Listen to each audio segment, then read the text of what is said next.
একটা এলাকার এ ক্লাসের আফার ক্লাসের ভিআইপি মুসল্লি, আল্লাহর কাছে যারা ভিআইপি এরকম মুসল্লি দেখতে চান, পুরো এলাকার মধ্যে সবচাইতে উঁচু দরের ইমানদার দেখতে চান, তাহলে ওই এলাকার ফজরের নামাজের সময় মসজিদে চলে যান।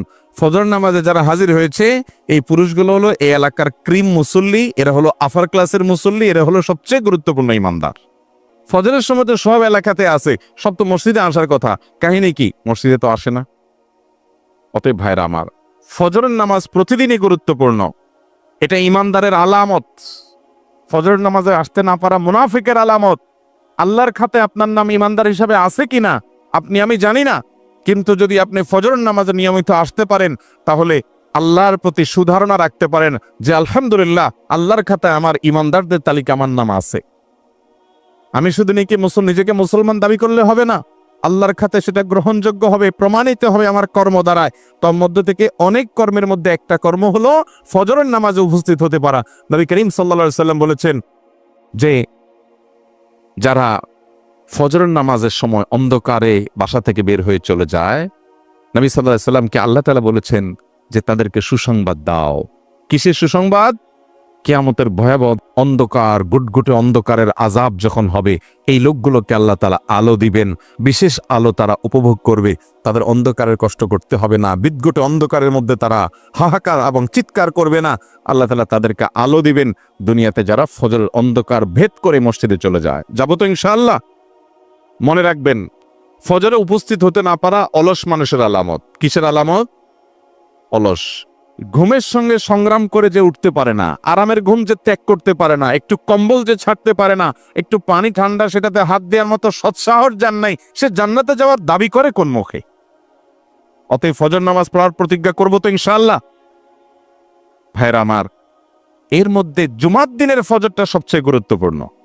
নবী সাল্লাল্লাহু আলাইহি সাল্লাম বলেছেন, আফদালুস সালাওয়াতি সালাতুল ফজরি মাআল জামাআতি ইয়াউমাল জুমআহ।